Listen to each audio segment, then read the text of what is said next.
তুমি যে বালতিটা ভর্তি করছো সেই বালতির নিচে যদি ফুটো থাকে, সেই বালতিটা কোনোদিন ভর্তি হবে? হবে না, তাই তো?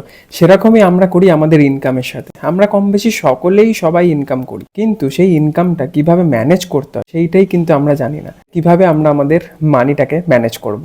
নাম্বার 1, মেপে খরচা করতে হবে। তোমার ইনকাম আমি ধরে নিলাম 50,000 টাকা, 26 দিন তুমি কাজ করো, তাহলে তোমার পার ঘন্টায় ইনকাম বেরোচ্ছে 250 টাকা। এবার তোমার মনে হলো যে আমি 5,000 টাকা দামের একটা জিনিস কিনবো, তো সেই 5,000 টাকার দামের জিনিসটা কিনতে গেলে তোমায় 20 ঘন্টা কাজ করতে হয়েছে, তবে তুমি 5,000 টাকা রোজগার করেছো। তো যে জিনিসটা কিনতে যাচ্ছ সেই জিনিসটার ভ্যালু দেখো। সেই যে 20 ঘন্টা আমি হার্ড পরিশ্রম করেছি, এই ভ্যালুটা দিয়ে সেই জিনিসটা কেনা কি সত্যিই ঠিক হবে?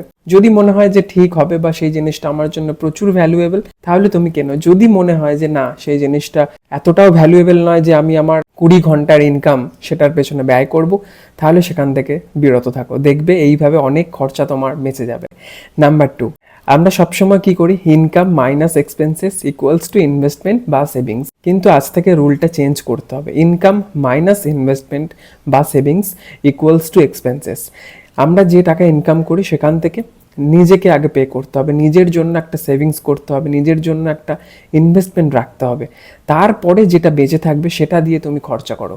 যদি 50,000 টাকা ইনকাম হয়, নিজের জন্য 5 থেকে 10,000 টাকা তুমি সরিয়ে রাখলে এবং বাকি 40,000 টাকায় তুমি খরচা করো। তুমি তোমার শখ পূরণ করো, যা খুশি করো। অ্যান্ড নাম্বার 3, নিজেকে সবসময় স্কিল আপ করতে থাকো। কারণ দেখো, খরচা একটা লিমিট পর্যন্ত তুমি কন্ট্রোল করতে পারবে।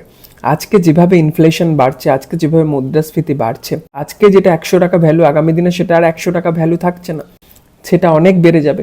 তো খরচা তোমার দিন দিন বাড়বে। তো কি করতে হবে, নিজেকে লেভেল আপ করতে হবে, নিজেকে স্কিল আপ করতে হবে। বলা যায় কখন কি কাজে লাগবে, তখন তোমার ইনকামটাও আস্তে আস্তে বাড়বে এবং তোমার খরচাটাও আস্তে আস্তে বাড়লেও একটা কন্ট্রোলের মধ্যে থাকবে।